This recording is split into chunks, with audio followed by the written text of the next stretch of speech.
Voters of Volusia County, and I will be moderating tonight's forum along with Eric Alexander, who happens to be in the back of the room, who is representing the West Volusia Regional Chamber of Commerce. We, again, thank you for being here, and we ask that all candidates please remain respectful tonight as we have our forum. Before we begin, everyone who is in the chambers, would you please silence or turn off your cell phones? Check them right now just to make sure so that we don't have a cell phone ringing in the middle of the debate. Any recording of tonight's event must be shown in its entirety. There must be a statement on the recording that says that the views and ideas are expressly those of the candidates and not the League of Women Voters of Volusia County or the West Volusia Regional Chapter of the Chamber of Commerce. And our involvement is not an endorsement of any candidate, but instead it is an opportunity for the citizens of DeBary to get as much information as possible about each candidate so they make informed decisions.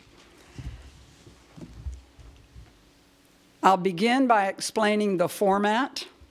There will be no opening comment, only candidate introduction, and there will be a 2.5-minute closing up to 2.5-minute closing by each candidate. The order for responding to questions will be an alpha order, and the closing comments have already been determined by a flip of the coin. We will begin the forum with questions that have been developed by the League and the Chamber, and then we will follow at the end of the forum with questions that come from either our viewing audience on Facebook Live or members who are seated here tonight with us in the chamber. For those of you who are viewing from outside the chamber, all written questions must be submitted by 6:25. We will take no more written questions after 6:25 p.m. tonight. We will ask as many questions as there is time allotted for the forum left, and all questions will be reviewed for duplication, relevance, and balance by a couple of members of the League and the Chamber. Candidates will have up to 1 minute to answer each question, and at the end of a minute, Carolyn West, who is our timer, will hold up a red stop sign. That means you stop, and she'll also give you a 30-second warning so that you know, okay, I'm here, I've got 30 seconds, I have to close this out. We ask that you adhere to the timelines. I don't want to have to interrupt anyone, but if necessary, I will. One final word to our candidates. In fairness to all, you must not go beyond the time allotted for your answers. Are there any questions from the candidates? All right, seeing none. Let us begin. If we will have introductions first, Mr. Bacon, if you will begin. Introduction. Just say who you are and what you're running for. My name is Stephen J. Bacon. I'm running for seat 1. Thank you. In the council. Thank you. Good evening, DeBary. I am William Sell, and I am running for DeBary City Council, seat 1. Good evening. I'm Darius Kelly. I'm running for DeBary City Council, seat 2. I am Jim Papalardo. I am running for DeBary City Council, seat 2. Thank you very much. So let's begin with the questions. Mr. Bacon, you will get the first question first. Traffic counts on Dirksen Drive from Sunrise Boulevard to I-4 increased from 10,700 in 2010 to 14,220 in 2018, an increase of 33%. And the traffic counts increased almost 49% on Fort Florida Road, growing from 970 to 1,450. What do you think about the increasing traffic, and what would you propose to do about it? You have 1 minute to respond.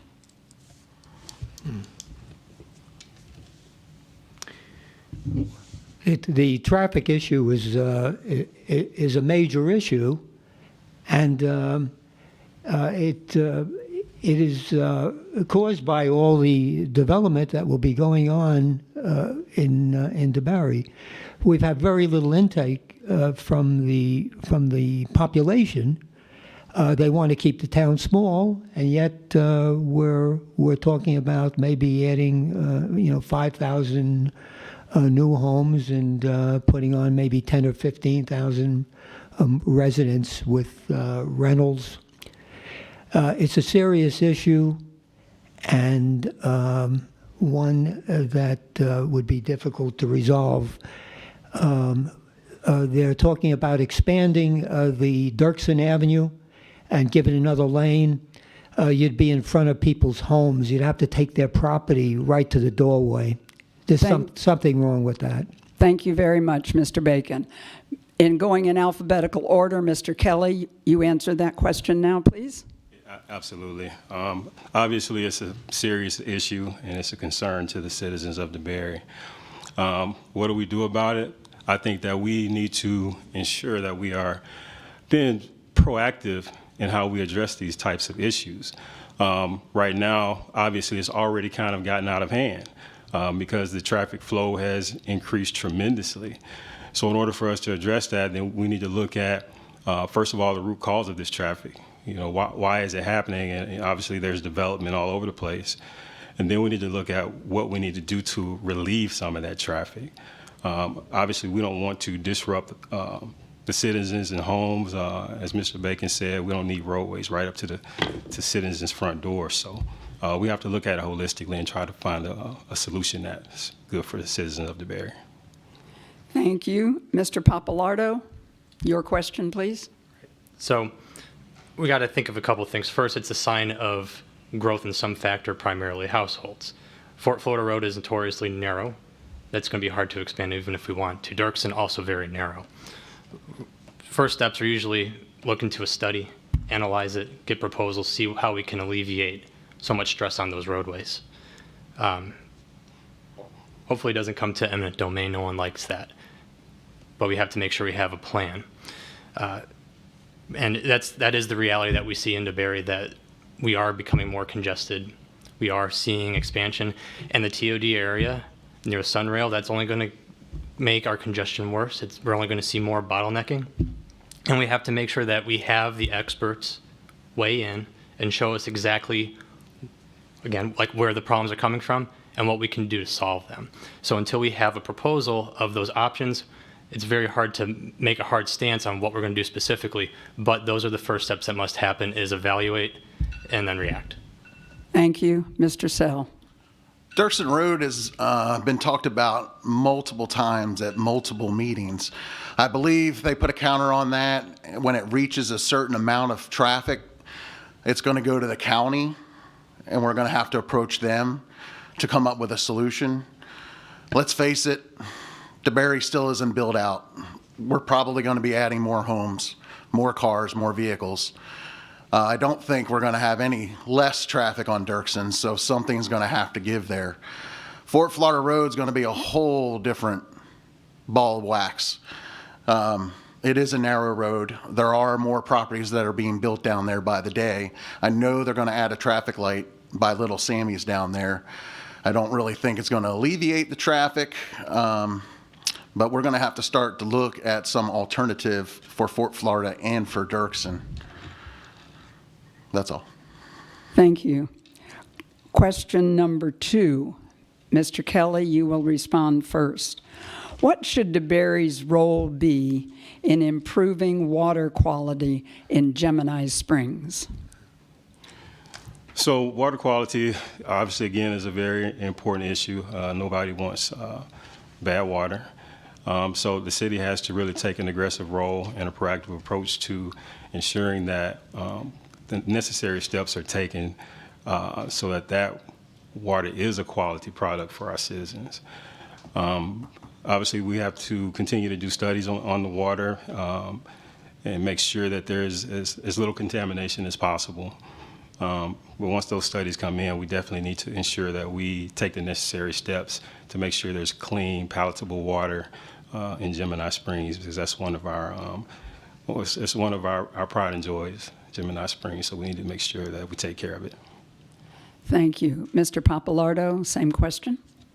Where do we start with that project? So Gemini Springs is being impacted, a lot of it related to the basin runoff from septic tanks. That's going to be a huge problem coming up. We have to be proactive in order to mitigate the expense that our citizens are going to feel from that. It's not going to be a DeBary decision. It's coming from the state. We're going to be mandated that those septic systems must be converted. That will cost roughly $27,000 per home. We must be on top of this, that we identify grants from county level, state level, and even above if possible, to make sure that we do not have this undue burden upon our citizens. We have 4,525 homes that are going to be impacted by septic to sewer.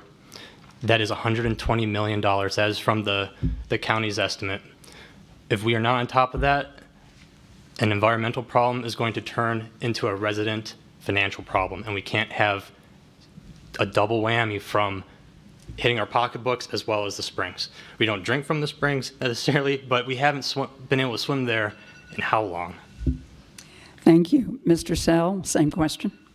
Gemini Springs, my wife and I got married there, so it's our gem. We love that area down there. We're fortunate that we have that park so close to us. Jim's right. Septic to sewer is coming. You're not going to be able to deny it. We're not going to be able to push it away. I've spoken with our city manager several times over the last 2 years. He promises in January or February we're going to start discussing septic to sewer again. And yes, he's trying to make that as affordable as possible. The people that are going to be affected the most are those that are the most vulnerable, those that may be on fixed incomes. My wife and I enjoy our septic and our free water out of our well, so we will be affected by that as well. Does anybody promise that if we all switch over to sewer, we'll be able to swim back in Gemini Springs? No. All they're going to be able to tell us is that we'll be polluting it less than we were before, although I feel that fertilizers used in lawns is also a large impact or percentage of pollution in the springs. Thank you. Mr. Bacon, your question, please. This is a very serious question. I brought this up at the last meeting that we had about talking about the half-cent sales tax that would have at least helped the city of DeBary and Gemini Springs. That was a great idea. It wasn't sold properly.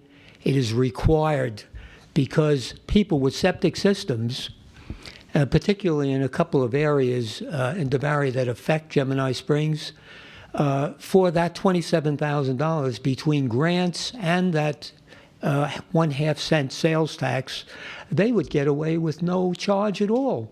What a great thing for them, because eventually they're going to have to convert, and when they convert, they will be faced with a $27,000 personal bill. But in the meantime, we are ruining the DeBary Bayou.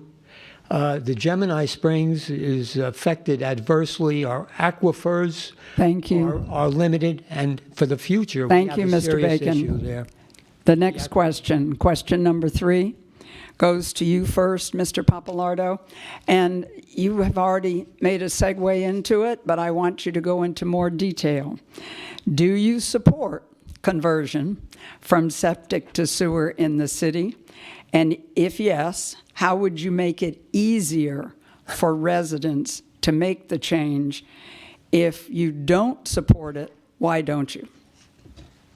So I'm going to qualify. I support doing it the right way. We it's something that we have to first is be in control of the timeline. If we're not in control of the timeline, it goes too fast. We can't find funding to mitigate the expense to our residents. It's going to be a really bad thing. Second, when we're doing that, we have to. I guess that's really the main point. Is we have to be in control of this timeline. The first step is probably going to be the vistas. That's what's been identified as the first round of it, because it's nearest Gemini Springs. It's a little short of 500 homes, and then the county or the state is telling us within roughly 20 years beyond that fact.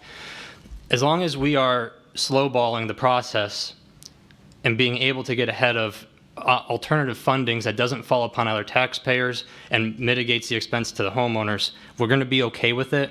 But ultimately, we have to be in control. Thank you. Mr. Sell? Am I happy about it? No. It's a bill that my wife and I don't have to pay. And I imagine there's quite a few residents in DeBary that are perfectly happy with their working septic system and their working well for water. But it's going to be a reality. The state's going to come down. They're going to hammer us. We're going to have to do it. We are lucky to have a public information officer that is a heck of a grant writer. Talking with the city manager, it's all about the grants. Grants, grants, grants, grants. We got to make this low cost, no cost at a minimum to our residents.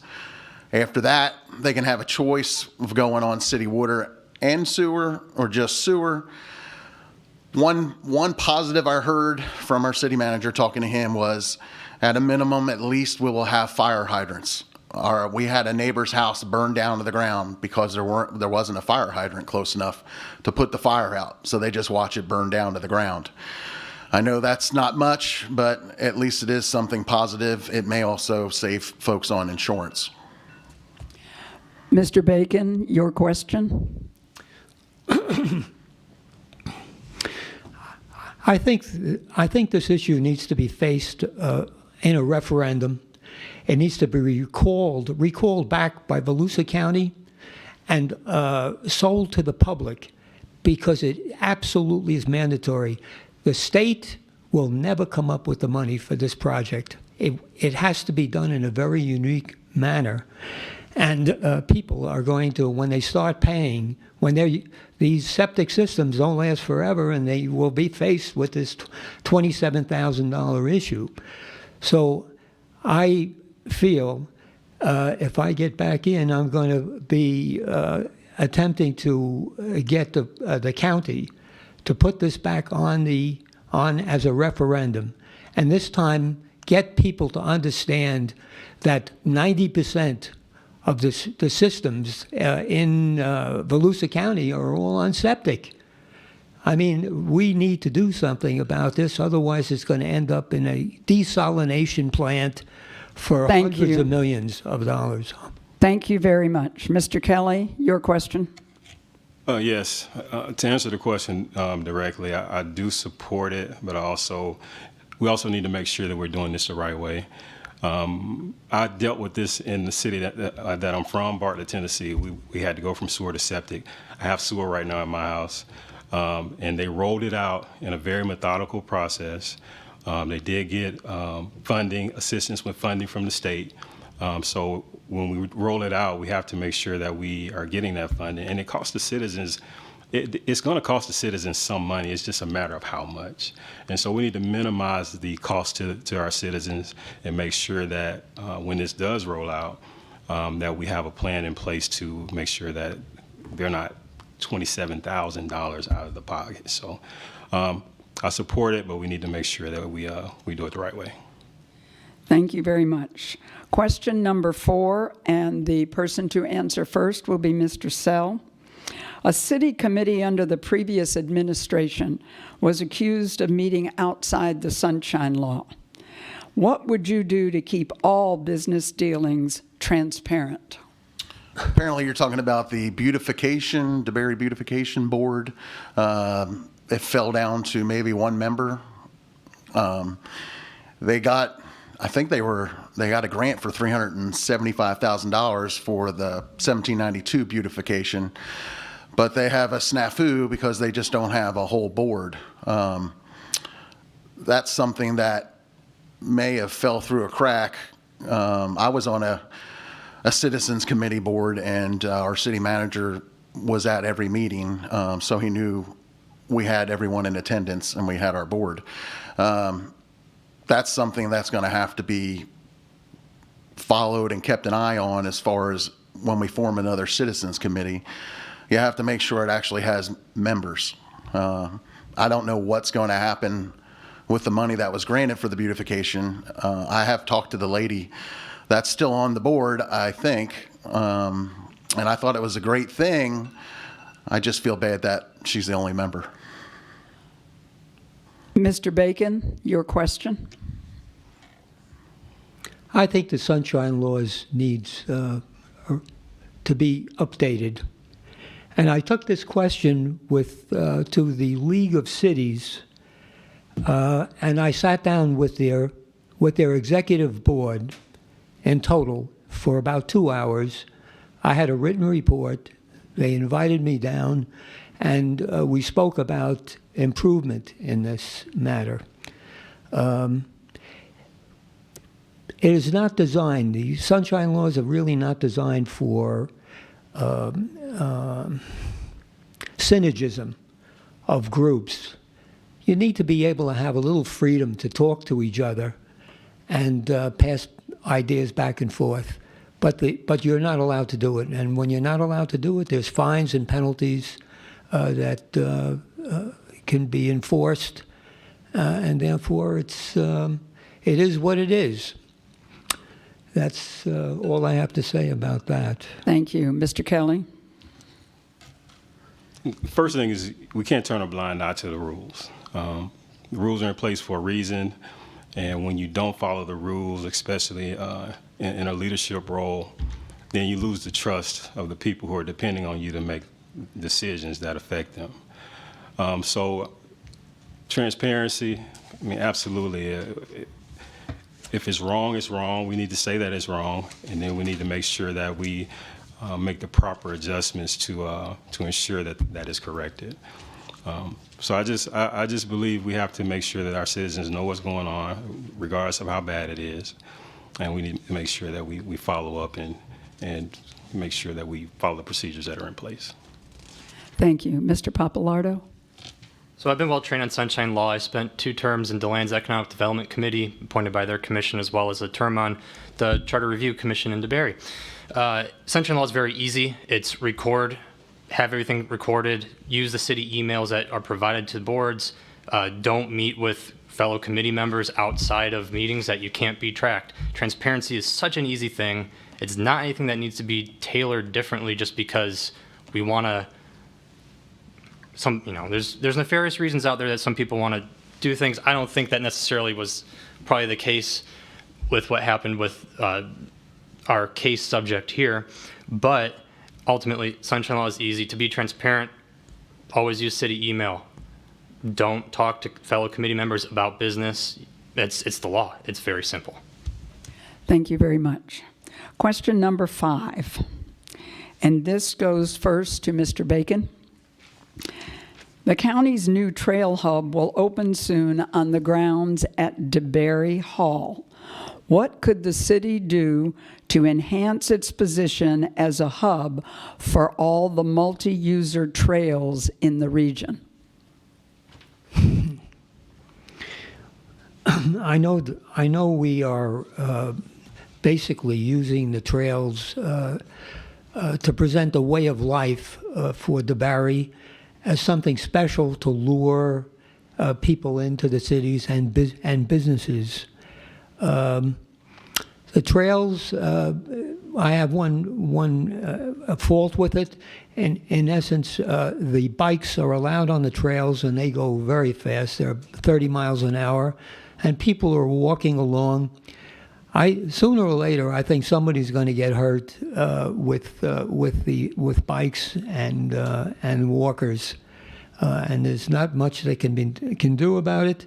Everyone is cognizant of the fact, and they are as polite as they can when you're on these paths. But the paths are special. They are something special to DeBary. Mr. Kelly? Yeah, enhancing the city's position as a hub for the trails. I mean, first and foremost, we have to make sure that it's very, very safe for anybody who wants to use those trails. Nobody wants to go out to any place and feel like they're not going to be safe in doing what they're doing. So safety is definitely the most important thing when it comes to those trails. And outside of that, DeBary is a beautiful city. I mean, it's an automatic attraction for people to come. So we publicize it properly, and people will come. So I think as long as we focus on the safety and making sure that the trails stay up to par, we should be good. All right, thank you. Mr. Papalardo? So how do we enhance our position as a hub? So we have a couple considerations. First, we do have some new budget expenses coming up with these trails. We're taking on 2 or 3 miles this upcoming year, and there's a maintenance cost to that. We're going to be piggybacking off of the county's contractor, so we'll get an appropriate rate, which is going to keep our costs down. But how do we get people to the trails? Not always easy, but we have to find a way to make it easy. Just having publicity saying we have a trail here, will not drive people there. How are we going to have them show up? Our residents are going to know. We're going to know how to find it. We're going to ride our bikes. We're going to walk there. We're going to take our car and then walk there. But for anyone not from the city, we need to think about our ecotourism. And that's a great route for some economic development. And it's a great route to get some use out of these trails that the county has helped make happen. And we need to leverage it. It's a great opportunity for the city. So finding a way to get people to the trails is the hardest part. What does that look like, an open air trolley? We don't know. Thank you. Mr. Sell? Well, I think in November, the public or voters are going to have a big decision to make whether they want to vote for Volusia Forever and Echo again. I know the west side of the county has benefited from that for the trails, for the bikes. I think we're going to build upon that. I think we're headed in the right direction to make us a hub. I think our city manager has a vision for downtown. We already made concessions for the apartment building down there. The reason why that one apartment building is built so close to the road is so that way we could preserve the trails and add to them for access. Currently, the only way people can come into town from Sunrail during the week, get off, walk across the street, which we don't have a safe way to get across the street currently. We're going to have to work on something there. We're going to put a traffic light in. I don't know if that's going to be enough, but we need to make it, we need to advertise it. We need to make it inviting. We need to make it accessible. Question number 6. Mr. Kelly, you will respond first. DeBary contracts with Volusia County for things such as wastewater and the Sheriff's Department. Please explain whether you would or would not propose any changes in that delivery service. So currently, I would not propose changes to that as we sit here today. However, as we look into our future, 5, 10, 20 years down the road, I think we're going to have to consider some changes. We all know the city's growing. There's a lot of development happening. There's already a lot more traffic. So when we look at look at those things and look at what the future is going to bring for the city, we're going to have to look at what we're going to do once we start maxing out on people. And I don't think contracting those services out is going to be the solution long term. Thank you. Mr. Papalardo? So we are envied by some of our city neighbors by our great contracts with the sheriff, for example. Having your own police department, incredibly expensive. You will literally see our millage double because that's what our neighbors are. They're at roughly 6 mils. We're at 2.9247 mils. It's a wonderful number. We should be proud of that. Keeping these contracts are excellent, and we should do what we can to make sure it continues to be a great agreement for the people of our city because it meets our needs. It's flexible. We can easily flex up if we need extra sheriff's deputies. Put in the contract. It's the same rate. It's competitive. We couldn't match it. The liability is not something we want to take on. Similar things on the waste scale. We're going to benefit from the volume because we get to hop onto a contracted rate. Things work pretty well for the most part. I'm not in favor of changing the fundamental concept of our contracting because we are envied, it's a great deal, and it's flexible. Thank you. Mr. Bacon? I'm sorry, Mr. Sell. Every year, I think I hear this brought up at a council meeting. I agree with Jim. No, I'm a big proponent of not fixing what isn't broke.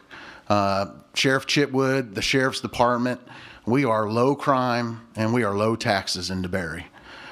We can look at it.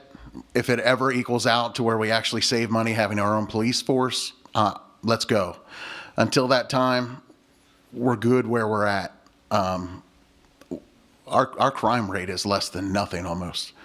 And our taxes are envied by everybody, as Jim said. This is a great city if you have a family. The only crime we have is when people leave doors unlocked on their cars. I feel safe when I walk the streets of DeBary. That's all I have to say about that. Thank you. Mr. Bacon? We have a very special relationship with Sheriff Chitwood. From a financial standpoint, they could hit DeBary hard, but we've had such a low crime rate, and apparently we have very good people living in our community, that he has left the rate pretty much the way it was last year without an increase, because the rates for fire and police can be a real killer. I mean, we're talking about 20 or 30% increase every year, which would be quite serious. It'd be a financial hardship for the city. The waterworks, they do very well. They have a 50% profit margin. They're run very astutely by people that know how to take care of it, and they're ready for an expansion. Thank They have you. the capability, and it won't bite the city. Thank you, Mr. Bacon. All right, that doesn't complete all the questions we had, but we promised to allow some questions from the audience. So at this time, I'd like to call Eric Alexander up, my partner, and he will conduct the questions that we have that have come from the audience.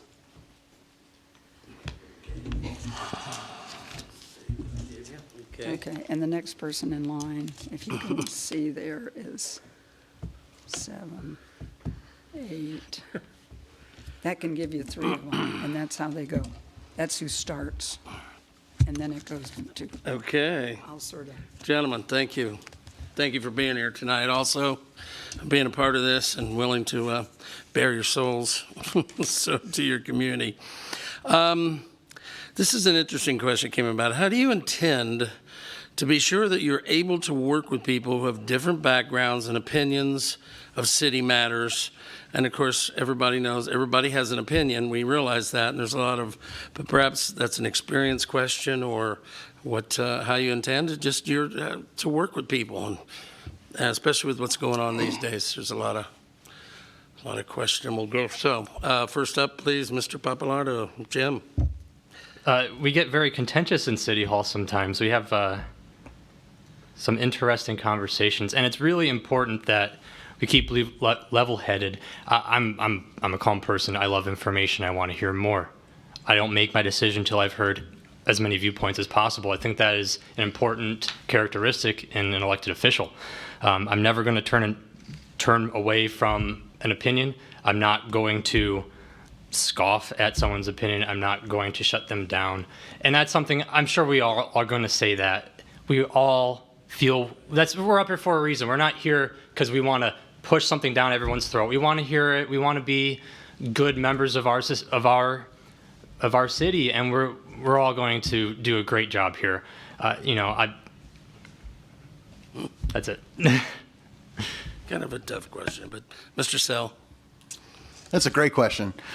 When council members don't get along, when they don't see eye to eye, it's a distraction. We take our eye off the big picture. We take our eye off the city and its residents. I've seen it happen before. I've seen it happen recently. It costs us money. It costs us time. It sets us back. We don't get to concentrate on what's important, the city of DeBary and its residents. It is absolutely important for council members to be adults, to respect each other's opinions, to get along for the better of the city. When it doesn't happen, the train falls off the tracks, and we have to pick up the pieces and try to start over. We have to learn from our past, and apparently we have problems doing that. Thank you. And Mr. Bacon? I don't think we have problems in that area, but you can say that we've had, for example, Encompass Mentis administrator who didn't follow purchasing guidelines and was wasteful in spending funds. It became a little contentious going over approvals. Because even some of the documentation was not done professionally or fully. So, what do you do in a situation like that? Sometimes there are lines drawn, politically speaking in the council, where people are for or against an individual, and I just don't respect that view.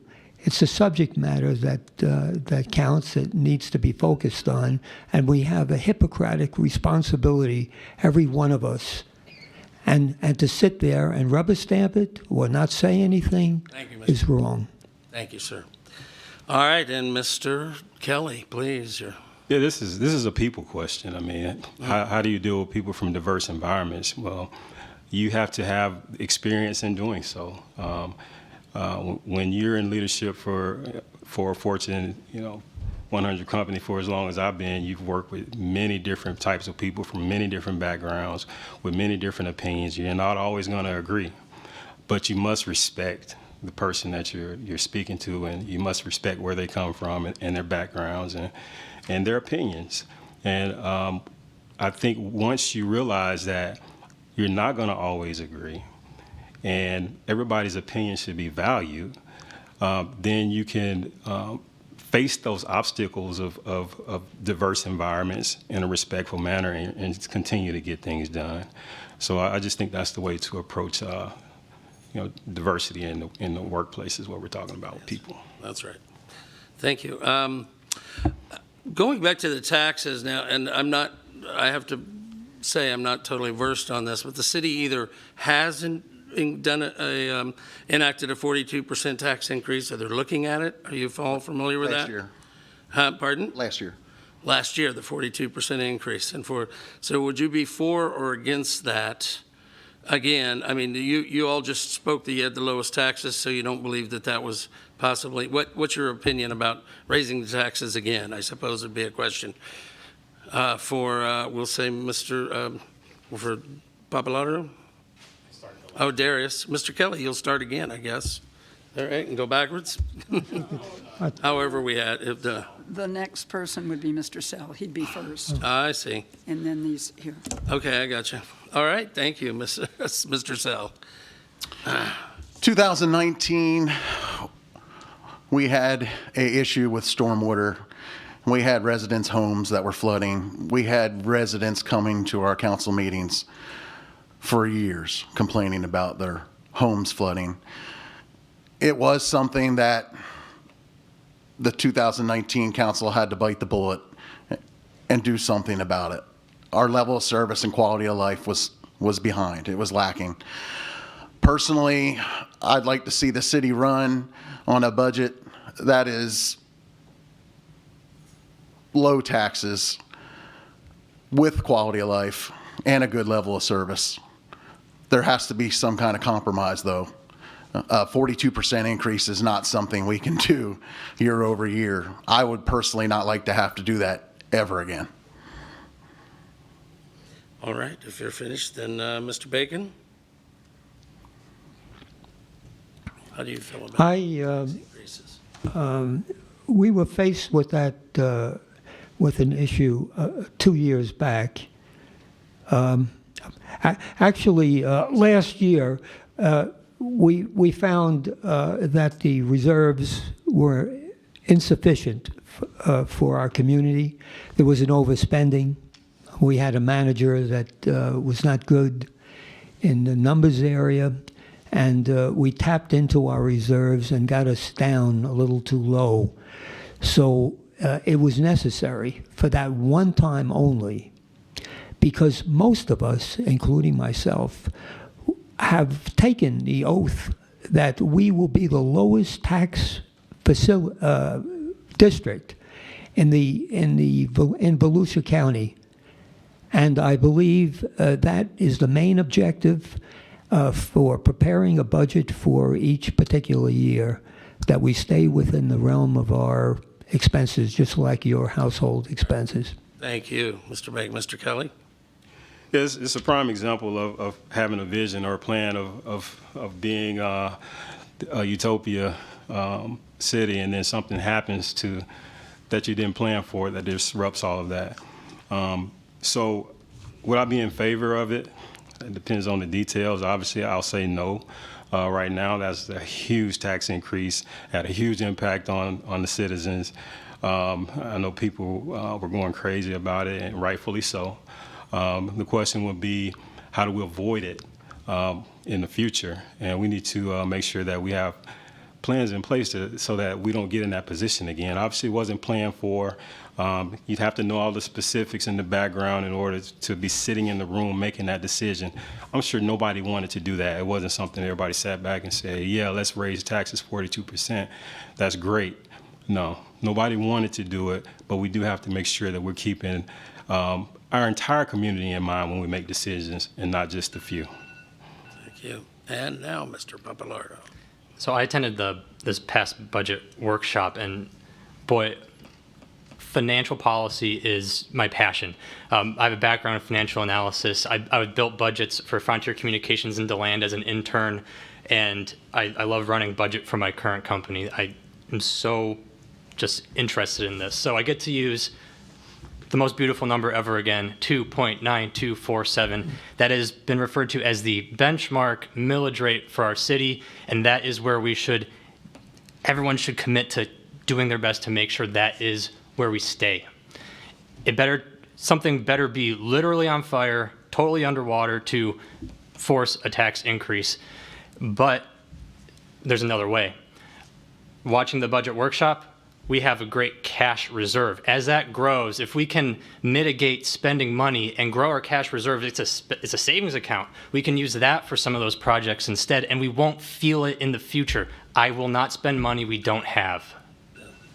Thank you. Thank you very much. One last question from that comment we got. A community center. Several years ago, it was discussed, and it was going to be bigger and better than such as Deltona had done, et cetera.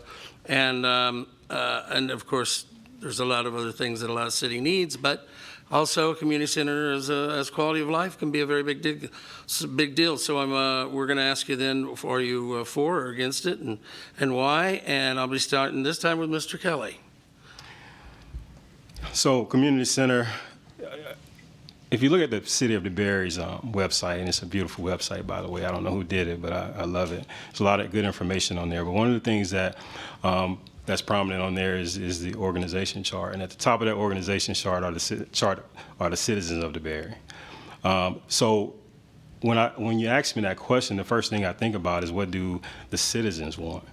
And when it comes to things such as a community center, I think it's very important that we get the opinions of our citizens before we make those types of decisions. Now, if the city wants a community center, if the citizens want a community center, I think we need to figure out how to do it. How that's going to happen, obviously we'd have to look into getting private funding and things like that to make it happen. But I think it's important to make sure that we are getting the views and opinions of the citizens before we make those types of decisions. Terrific, Mr. Papalardo. I remember that, and I voted against it, and I was proud to because it failed spectacularly. It was not popular in the city. It had its flaws. Do we want things for our children, community center, places to be? Great. We have parks. Let's put money into that instead. One of the biggest problems was it was going to be leveraged on a bond.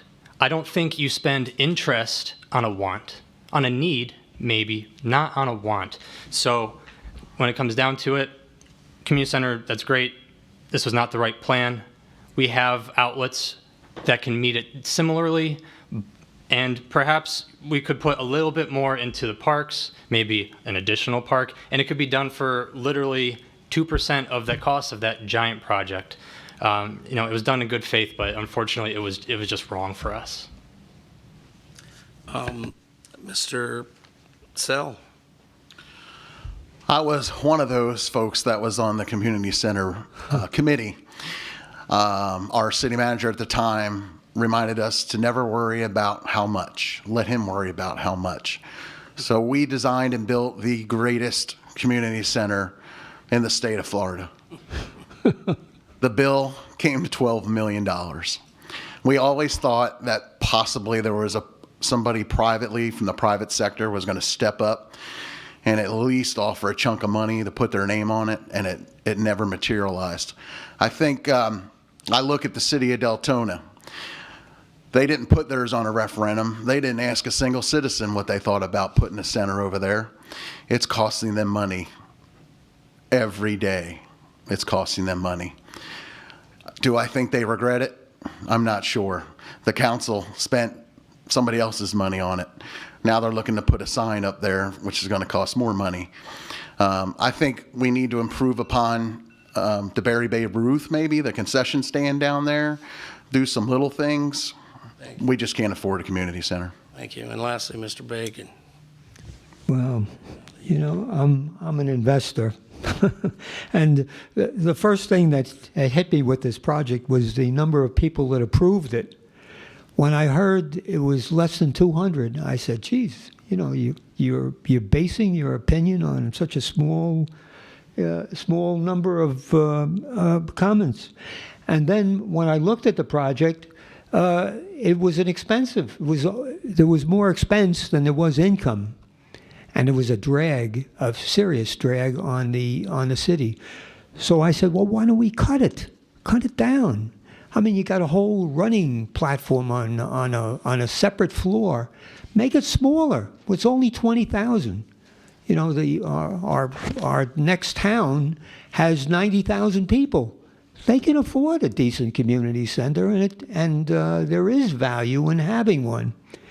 So that didn't work either. No one was moving in any direction to try to make this thing more palatable. So it just fell. And maybe it would have resolved itself if people were a little bit more analytical about the income and expense. Thanks. I appreciate it. Thank you very much. And I guess I will turn this back over to Ann for the final questions. Thank you, gentlemen. Thank you, Ann. Thank you. All right. Thank you so very much. And thank you to the audience, whether you turned this in through Facebook Live or whether you did it from those of us who are sitting here. We thank you for that participation. We're going to begin now with the closing statements. We're going to do them with seat 1, and the order was determined by a flip of the coin, and then we will do seat 2, and again, it was done by a flip of the coin, who will speak first and second. They have 2.5 minutes to convince you that they are the person that you should vote for. So we will begin with seat 1, and Mr. Bacon, I believe you have the first closing comment. Okay, thank you so much. I have 4 letters of recommendation from leading citizens in DeBary, and I intend to live up to their expectations. Steve Costa is the developer. Commander Larry Bonds, VFW 8093, which I was an officer at. Sandra Gray, former St. John's Authority Director, and Sid Valine, former Chair of Seminole County Commission. Comments from all of them? What do they say about Bacon? Bacon is better. Unique abilities, dedication to duty, demonstration, innovation, high level of intuition and persistence as a leader in the community, serving the city council, ability to form collateral solutions to complex issues, plans to make our schools safer, exceptionally strong organizational management, financial analysis, and create skills. I was financial officer of a major public traded company. I came from a top public accounting firm. I had my own business in specializing issues with insurance companies. I represented companies from all over the world, as far as Japan, and I made a lot of money because I know what I'm doing, and people like my work product. And I've always been involved with community and civic affairs. When I was in New York, I worked with the Guild for the Blind, and when I got into Plainfield, New Jersey, I was a budget advisor for the city. When I got to Miami Beach, I was a budget advisor to Miami Beach during the development of South Beach, and I put in 4 years in that position. Amongst other civic duties, such as treasurer of a 3,100 apartment complex in Wall Street. I have an awful lot of experience. I've handled $1 billion worth of funds that belong to others, and I've have enough money to at that time to invest in probably every stock and bond you could think of, plus options and real estate. And I came from nothing. My father was worked for the Columbia Paper Mill as a logger. He was an educated man, but I went to City College, and City College was free. I have an insurance broker's license. I have a number of licenses. Pilot. I'm a pilot, land and sea, Bacon. and captain. And public accountant. All right, your 2.5 minutes is up. Thank you very much. Thank you so much. Mr. Sell. It's true. My opponent has a stunning resume when he was working. His resume, 4 years on the city council in DeBary, he has cost us nothing but money and time. Let me go through his resume real quick. June 17th, he tried to leave DeBary to become the interim school chief. 2018, he applied for the county manager job. In 2020, he had eyes on Congress. He wants to leave. Let's help him leave. It's time we get back on track and focus on DeBary and its residents. DeBary can no longer afford the high cost of bacon. We are facing many challenges the next 4 years, including septic to sewer, our TOD area. We need to protect our green spaces and build upon them, and our great parks and rec department. I want to work with city manager and council, not against them.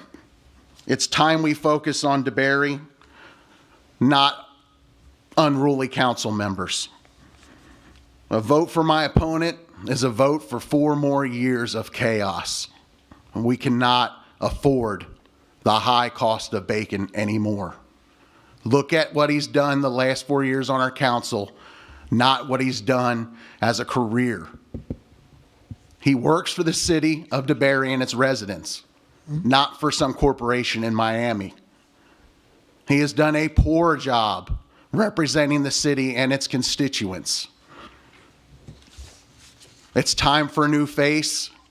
It's time for you to vote for William Sell. Thank you. Thank you, Mr. Sell. I would remind the candidates to please be respectful of all candidates and all people in the room. Thank you very much. May I Seat 2. May I ask an exception for that? No, I'm sorry, Mr. Bacon. That was an opinion of his. I'm sorry, You're Mr. supposed to- Bacon. He was given 2.5 minutes as a closing statement. I can't even And- respond to it. No, I'm sorry. We're not in that kind of a debate. I'm sure if those who are in the audience who would like to speak with you afterwards, they may do that. All right, we're going to seat 2, closing statements. Mr. Papalardo has the first closing statement. First, I'd like to thank everyone for coming and watching live. I'm married into a 30-year DeBerry family. My wife, Kaylee, was born here and showed me how great this city is, and we can't wait to raise our family here. I'm very glad you have all taken an interest in the direction DeBerry will be headed. And that is what we will be deciding after all. Where do we want to see DeBerry go in the next 4 years? I, like so many of you, have started to feel changes around town. Development getting closer, the essence of DeBerry sort of being pulled away. I can promise you that a vote for me is a vote to have direct management of how we want to develop DeBerry. We are constantly threatened with more and more single-use, multi-family housing like the apartments that were built so close to 1792. I openly and proudly supported the new TOD restrictions to make sure development doesn't run away from what we want. I will bring with me a level-headed, well-researched approach that will leave no stone unturned, no question unasked, and no dollar wasted. I hold myself to a very high standard because that is exactly what we deserve on City Council. I bring some experience both locally on our Charter Review Commission as well as 4 years spent on the Land's Economic Development Committee. The skills garnered from this experience will be essential in getting every single grant dollar we possibly can. My career started at Frontier Communications in DeLand as a finance intern. I've since grown my profession as a manager of operations finance. I'm responsible for the entire budget at my company. I'm very well versed in building capital investment plans and analyzing big data. If you want the budget analyzed with a fine-tooth comb, I'm ready for the job. If you're ready for representation to get the grant dollars that we are entitled to, I'm ready for that job. If you want a capital plan like the stormwater project, approached with precision and forethought, I am ready for that job. I encourage you to visit my website, jimfordeberry.com, or you can email me, jimfordeberry@gmail.com. I will respond. My name is Jim Papalardo. I love what DeBerry is at heart, and I would like you to vote for me for City Council Seat 2. Have a great night. Thank you. Mr. Kelly, 2.5 minutes. Thank you. First, let me start by saying that thank you for having me here tonight. The League of Women Voters, West Volusia Chamber of Commerce. But I just want to first give a shout out to the League of Women Voters. What you all have done for democracy over the last 100 years is amazing. Thank you. I mean, and if you're not familiar with the For the People Act, which I know that's what's being pushed right now, please familiarize yourselves with it and please join in the fight to make sure that happens. As far as Seat 2, it's not a desk job. You have to understand people. We represent the people. And that's what the City Council is for, and that's why I mentioned that org chart earlier. The citizens come first, and if we don't have our finger on the pulse of our citizens, then we're not going to have a clear understanding of what they see as the direction for the future. Now, they'll appoint us to make these types of decisions. They're going to trust us to make the best decision for the city. And in order to do that, you have to have some leadership capabilities, and you have to have the ability to make the hard choices. And sometimes people are not going to agree with that. You know, sometimes, you know, the budget is going to have to be discussed in detail. You're going to have to deal with people that are not like you. You're going to have to deal with people that you're going to disagree with. So you have to have some experience in doing so in order to get things done. It's not always black and white. It's not always cut and dry. We have to be able to maneuver ourselves through those types of situations. I have 30 years of leadership experience with FedEx. I've dealt with many people from many different backgrounds, and we've gotten a lot of things done. I've written policy. I've also assisted with creating organizational rules and policies. But the most important thing that I've done in my career and in my life is gaining a true understanding of people and their diverse backgrounds and what it takes to make things happen operating in that environment. My name is Darius Kelly. Vote Darius for DeBerry, seat number 2, DeBerry City Council. Thank you. Thank you very much. Before the end thank yous, I'd like to bring some dates to the forefront for everyone, especially for our viewing audience and for those of us who are here in person. October the 5th is the last day to register to vote or to make any changes to your voter registration. And for those of us who are a little more seasoned than the rest, if you first registered when you were 18, you might want to change your signature, especially if you're doing a mail-in ballot. The other thing is that early voting begins Sunday, November 1st, and Monday, October 19th, and goes until Sunday, November 1st. It's from 7 a.m. until 7 p.m. I'm assuming that the closest places for early voting for DeBary residents would either be the Supervisor of Elections office. Remember that has moved. They are now in Victoria Square on Woodland Boulevard. The other close area for you would be Deltona, and Deltona has moved. This year it will be at the Deltona City Commission Chambers on Providence Boulevard. So please note that. If you're doing a mail-in ballot, like so many appear to be doing, this is critical. The United States Postal Service has told the League that you should mail it no later than October the 21st. That is really early. If you do it and you miss that deadline, you can always drop it off at an early voting site. They will have a box outside the early voting site and inside. So it's really important that you remember that because if the mail doesn't get to the supervisor's office by 7 p.m. on the night of the election, which is November 3rd, your vote won't be counted. And that's the other piece. If you wait until Election Day, you cannot the only place you can take your mail-in ballot is to the Supervisor of Elections office. Must be there by 7 p.m. Didn't want to lecture, but those dates are important, and I think we all need to keep them in mind. I just want to say to our listeners, to our viewers, that voting is just so extremely important. We have a right, people fought for us to have the right to vote. But there's also something else. We have a responsibility to vote. Our democracy is made up of a multitude of voices, and we need to carry out our responsibility, which is to make sure that we vote. Because yes, one vote does, can, and has counted.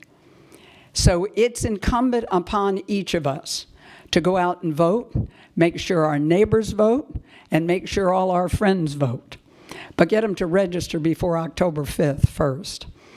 I'd like to, on behalf of the West Volusia Region Chamber of Commerce and the League of Women Voters of Volusia County, to thank everyone for being here tonight, and to especially thank the city of DeBary for being such gracious hosts and allowing us to be here tonight in this wonderful setting. I want to thank the viewers and those who are here, but most importantly, I'd like to thank our candidates. They have taken the time to come and speak with you tonight. They all want this job or they wouldn't be here. And so I think we should end the evening by giving them a huge round of applause.